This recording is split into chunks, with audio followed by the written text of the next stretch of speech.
안녕하세요. 이번 영상에서는 LG에너지 솔루션에 대해서 분석해 보도록 할 텐데요. 영상 본격적으로 시작하기 전에 좋아요, 구독, 알림 설정까지 해주시면 감사하겠습니다. 자, 여러분, 오늘은요, 이 LG엔솔 관련해서 새롭게 나온 이슈와 그리고 우리가 악재로 볼 수 있을 만한 이런 데이터들을 통해서 실제로 시장에 나오고 있는 이런 악재성 뉴스를 우리가 고지고대로 봐야 되는지, 아니면 이게 어떻게 하면 호재로 볼 수 있는지, 그리고 추가적으로 2월 말까지 앞으로 주가가 어떤 식으로 움직일지 여기에 대해서도 제가 전부 다 분석해 드릴 테니까 특히 매도 시기 고민하시는 분들은 끝까지 봐주시면 감사하겠습니다. 자, 우선 최근에 이 자료가 나왔는데요.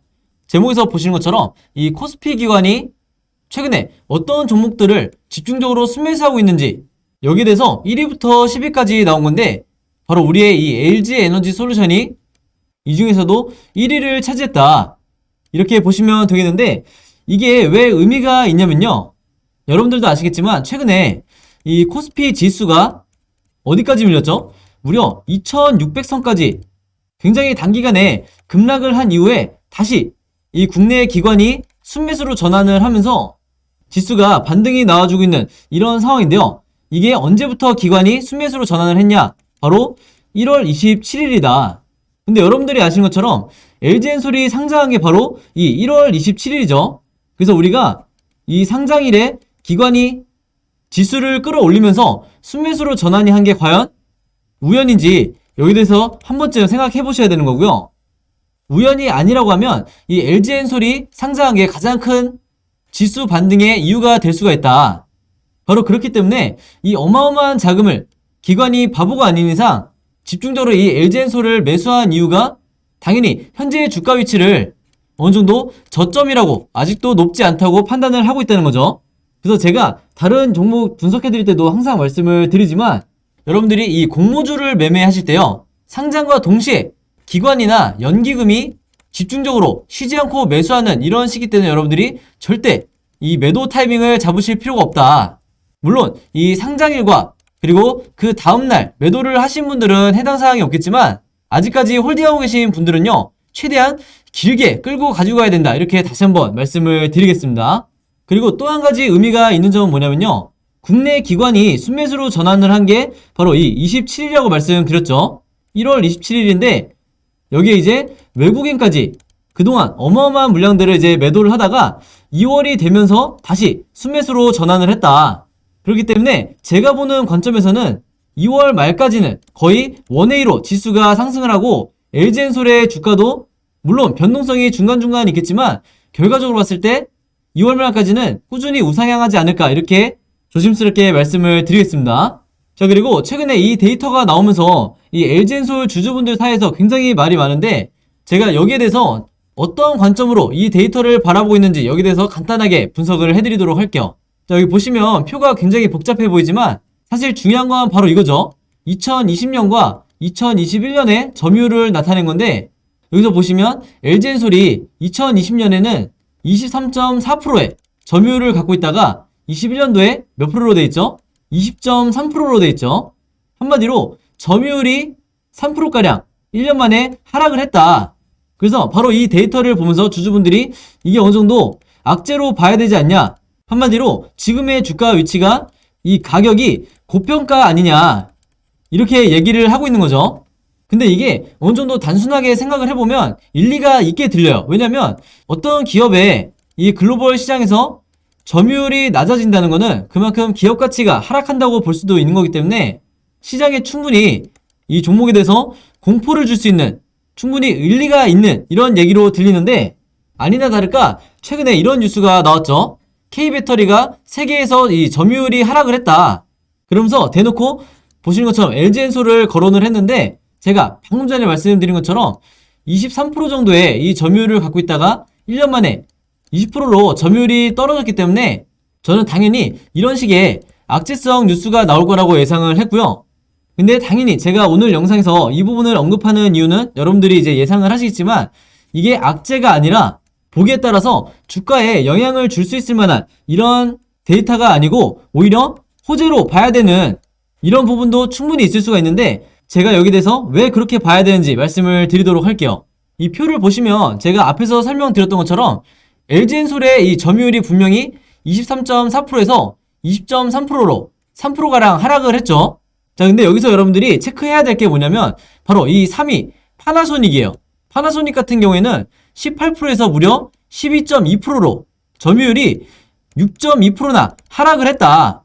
그래서 일단 이 점만 봐도 어느 정도 이 우리의 LG엔솔이 이렇게 차트로 보면 점유율 방어에 어느 정도 성공을 했다, 이렇게 판단할 수가 있는데, 우선은 2등과 3등의 이 점유율이 이렇게 하락한 이유에 대해서 여러분들이 궁금하실 것 같아서 이 부분에 대해서 잠깐 말씀드리고 넘어갈게요. 여기 나와 있는 이 4위 BYD라든지 7위 CALB 그리고 8위 거시안 같은 경우에는 전부 다 어느 나라 업체죠? 바로 중국 업체다. 그리고 여기 있는 1위 CATL도 당연히 여러분들이 아시는 것처럼 독보적인 이 중국 기업이라고 보시면 되는데, 여기 나와 있는 것처럼 이 기업들의 글로벌 점유율이 전부 다 상승을 하다 보니까 당연히 2등과 3등이 점유율이 하락할 수밖에 없는 거죠. 자, 그럼 여기서 우리가 의문이 드는 게 도대체 왜 중국 기업들만 이렇게 작년에 동시다발적으로 배터리 사용량이 늘 수밖에 없었는가, 여기 대해서 잠깐 말씀을 드리면요. 지금 이 중국 같은 경우에는 정부 차원의 전기차 산업 육성 정책을 펼치고 있기 때문에 한마디로 중국 내부에서 노골적으로 밀어주기를 하고 있다. 그리고 정부 차원에서 하고 있는 정책 중에 하나가 바로 이 중국 내에서 전기차에 대한 보조금 지원 정책이 지금 시행이 되고 있기 때문에 앞에서 말씀드렸던 이 기업들의 점유율이 전부 다 상승을 할 수가 있었던 건데, 특히 이 중에서도 이 CATL 같은 경우에는 전폭적인 이 중국 당국의 지원을 받고 있을 뿐더러 작년에 가장 큰 이슈가 있었죠. 바로 이 테슬라와 협업을 하고 있는 이 부분이 가장 큰 비중을 차지하는데, CATL의 이 기업 가치가 상승할 수 있었던 이유 중에 하나가 바로 당초 22년까지 테슬라와 배터리 공급 계약을 이제 맺었었는데, 이게 무려 25년까지 공급 계약 기간을 늘린다는 이 소식이 나오면서 CATL의 주가가 굉장히 큰 폭으로 상승을 했다, 이렇게 보시면 되겠습니다. 자, 그래서 이런 글로벌적으로 안 좋은 상황에서도 여기서 보신 것처럼 23%에서 20%까지 그렇게 크게 점유율이 빠지지 않았다는 것은 LG엔솔 주주분들로서는 당연히 호재로 인식을 해야 된다, 이렇게 말씀드릴 수가 있겠고, 추가적으로 제가 이 자료를 보여드리면요. 여기서 보시는 것처럼 주요 배터리 제조사의 2021년 성장률을 나타낸 차트라고 보시면 되는데, 점유율이 소폭 하락한 것과 별개로 이 LG엔솔의 성장률이 무려 작년에 75%를 달성을 했었죠. 그래서 여기서 보시는 이 3위 파나소닉에 비해서도 무려 2배 이상 이 성장률이 굉장히 컸다, 이렇게 보시면 되겠고, 또 하나 제가 말씀드릴 부분은요. 물론 이 CATL이 작년에 167%라는 엄청난 이 성장을 했지만 이 중국 기업들이 앞으로 남아있는 가장 큰 악재가 있죠. 바로 앞으로 이 중국의 전기차 보조금 이 지원 정책이 중단될 가능성이 굉장히 높아졌고, 이미 시장에서 이 분위기가 나오고 있기 때문에 여기에 대한 시너지 효과로 인해서 이 LG엔솔의 앞으로의 주가 전망은 훨씬 더 밝다, 이렇게 보시면 되겠습니다. 한마디로 지금까지 이 LG엔솔이 갖고 있던, 그리고 2차전지 섹터가 갖고 있던 이 악재가 어느 정도 소멸이 된다고 하면 추가적인 이 슈팅이 나올 가능성이 얼마든지 있다, 이렇게 보시면 되겠고, 그렇다고 해서 현재 이 주가 위치에서 제가 올해 말까지 무작정 장기 투자를 하라고 말씀드리는 건 아니니까 이 점 참고해 주시면 되겠습니다. 자, 그럼 이제 본격적으로 이 LG엔솔의 앞으로의 주가 전망에 대해서 제가 분석을 해드릴 건데요. 그러기 위해서는 지금 현재 가장 큰 이 리스크로 거론이 되고 있는 이게 뭐죠? 바로 보호예수. 이 보호예수 기간이 끝나는 이 시기마다 주가가 굉장히 큰 변동성이 생기기 때문에 여기에 대해서 제가 비교를 통해서 말씀을 드릴 건데, 오늘 제가 사례로 말씀드릴 건 바로 카카오뱅크다. 제가 저번 영상에서는 카카오페이를 가지고 여러분들에게 설명을 드렸었는데, 오늘은 이 카카오뱅크를 예시로 들면서 앞으로 어떻게 LG엔솔에 대해서 대처를 해야 될지 말씀을 드리도록 할게요. 우선은 제가 여기 표시해 놓은 것처럼 가장 문제가 되는 게 상장 이후에 한 달이 되는 이 시기라고 보시면 되겠는데요. 여기 보시는 것처럼 상장 이후에 한 달이 됐을 때 314만 주의 물량이 시장에 나올 가능성이 있었죠. 바로 그래서 상장 당시에 이 카카오페이의 일봉 차트를 보면서, 그리고 이쪽에 수급을 보면서 제가 설명을 해드릴 건데, 여기서 보시는 것처럼 카카오뱅크의 상장일은 작년 2021년 8월 6일이었어요. 그럼 당연히 제가 앞에서 말씀드렸던 이 보호해수 기간이 끝나는 한 달이 되는 기간이 바로 여기는 9월 6일이겠죠. 그래서 제가 여기까지 말씀드리면 이미 눈치채신 분들도 있겠지만 이 수급을 한번 보시면요. 8월 6일에서 9월 6일까지 이 한 달 동안에 이 외국인과 기관 그리고 연기금까지 계속해서 이 순매수를 하는 이런 모습을 보여줬었는데 보호예수 기간이 풀리는 이 9월 6일 이후로 수급이 어떻게 변했냐. 바로 여기서 보신 것처럼 언제 그랬냐는 듯이 이 외국인이 어마어마한 물량들을 시장에 내놓으면서 쭉 순매도를 하면서 주가를 내리꽂기 시작하는 거죠. 그래서 이 차트를 통해서 말씀을 드리면요. 이 문제의 9월 6일이 바로 이때였다.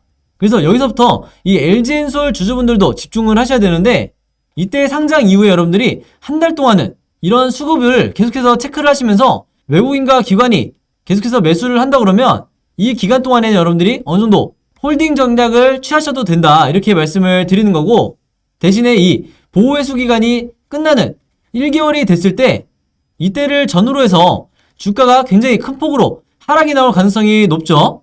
그게 바로 이 외국인이 물량을 던지는 이 시기라고 보시면 되는데 바로 그렇기 때문에 LG엔솔의 주주분들도 이 한 달이 된 이후에 이때부터는 굉장히 주의를 하셔야 된다.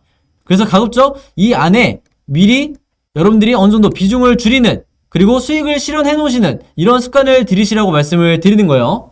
자, 그래서 여기서 보시는 것처럼 이 LG엔솔 같은 경우에도 마찬가지로 이제 앞으로 상장 이후에 한 달이 되면 여기서 보시는 것처럼 175만 주의 보호회수 물량이 풀리기 때문에 앞으로 한 달 동안은 시나리오를 생각해 봤을 때 계속해서 이 외국인과 기관이 그리고 연기금까지 거의 쉬지 않고 순매수를 하는 이런 흐름을 보여줄 거라고 예상을 하고 주가도 마찬가지로 중간중간에 변동성은 있겠지만 위아래로 흔들어주면서 결국에는 2월 말까지 어느 정도 상승을 해줄 거다 이렇게 말씀을 드리겠습니다. 그래서 한마디로 지금 현재 구간에서 주가가 이미 반등이 나왔다고 해서 내가 매수 타이밍을 이미 놓친 거 아니냐 이때 매수를 했었어야 되는데 이렇게 많은 분들이 아쉬워하시겠지만 사실 여러분들이 이 공모주나 주식을 해보시면 아시겠지만 이 정확한 바닥을 예측하는 거는 거의 불가능한 이런 영역이기 때문에 지금 현재 이 구간도 절대 여러분들이 늦지 않았다 이렇게 다시 한번 강조를 드리겠습니다. 자, 그래서 정리를 하자면 최초에 LG엔솔이 상장했던 게 1월 27일이었기 때문에 한 달 뒤인 2월 27일 바로 이날이죠. 이날 이제 보호회수가 풀리게 되는데 당연히 여러분들이 이날은 일요일이기 때문에 본격적으로 이 매도 물량이 출하하는 건 바로 28일이 될 거다. 즉, 이 28일을 전후로 해서 이때와 이때는 여러분들이 미리 주가가 급락하는 이런 현상이 나올 수가 있기 때문에 웬만해서는 단기적으로 트레이딩 하시는 분들이라 할지라도 이 기간 안에 매도를 하시라 이렇게 말씀을 드리는 거고요. 추가적으로 제가 알려드릴 부분은 바로 이 2월 9일과 2월 14일에 각각 빅 이벤트가 있죠. 우선은 이 2월 9일에 2차전지 테마에 이 지수가 편입되는 이벤트가 있고 14일에는 여러분들이 아시는 것처럼 MSCI 지수에 편입이 되는 이런 호재성 이슈들이 있기 때문에 제가 이 전후로 해서 어떻게 단타로 매매를 하셔야 되는지 즉 언제 매수해서 언제 매도를 하고 단기간에 빠져나오셔야 되는지 여기 대해서 전부 다 영상 봐주시는 모든 분들에게 이 시나리오 자료 무료로 공유를 해드렸죠. 그래서 혹시라도 오늘 제 영상 처음 보시는 분들이 있다고 하면 어제와 마찬가지로 제 번호 010-5826-4556으로 숫자 7이라고만 간단하게 적어서 저에게 문자 보내주시면 제가 방금 말씀드린 이 기간 동안에 어떤 식으로 여러분들이 단타로 매매하셔야 되는지 이 시나리오 자료 요거 제가 직접 제작한 건데 이 자료 전부 다 무료로 공유해 드리도록 하겠습니다. 대신에 이 자료 받으시면 여러분들이 제 채널 오셔서 좋아요, 구독, 그리고 알림 설정까지 요 3가지만 해주시면 진심으로 감사드리겠습니다. 자, 그리고 제가 영상을 봐주시는 모든 시청자분들과 구독자분들을 위해서 준비한 게 있는데 일단은 제가 여러분들에게 2월에 이 청약 일정과 상장 일정에 대해서 전부 다 정리를 해놓은 이 자료를 준비를 해놓은 거고요. 단순히 여기서 보신 것처럼 일자별로 정리된 이 내용을 보내드리는 게 아니라 여러분들이 이 종목들 중에서 어떤 이 IPO에 참여를 해야 되는지 즉 앞으로 여러분들이 공모주에 계속해서 관심이 있다고 하면 어떤 공모주에 이 청약을 넣을지 혹은 어떤 공모주를 참여하면 안 될지 여기 대해서 전부 다 제가 정리를 해서 여러분들이 보시기 편하게 이제 만들어 놨으니까요.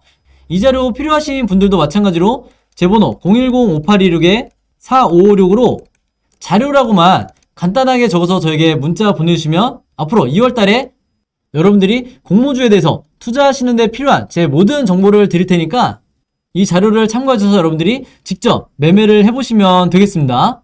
여기서 나와 있는 현대 엔지니어링 같은 경우에는 상장 자체가 이제 철회가 됐기 때문에 이 점 꼭 참고해 주시면 감사하겠습니다. 그래서 제가 다시 한번 말씀드리지만 이 종목들 중에 여러분들이 투자를 하셔야 될 종목이 있고 하면 절대로 안 되는 굉장히 리스크가 큰 종목들이 분명히 있기 때문에 여러분들이 제가 드리는 이 자료를 참고하셔서 여기에 제가 매수가와 매도가까지 전부 다 정리를 해놨으니까 공모주는 앞으로 이런 식으로 시나리오를 짜서 매매를 하면 되겠구나 이렇게 공부하는 차원에서 여러분들이 받아보셨으면 좋겠고 제 채널과 영상 대신에 오셔서 좋아요와 구독 그리고 알림 설정까지 이 세 가지만 해주시면 진심으로 감사드리겠습니다.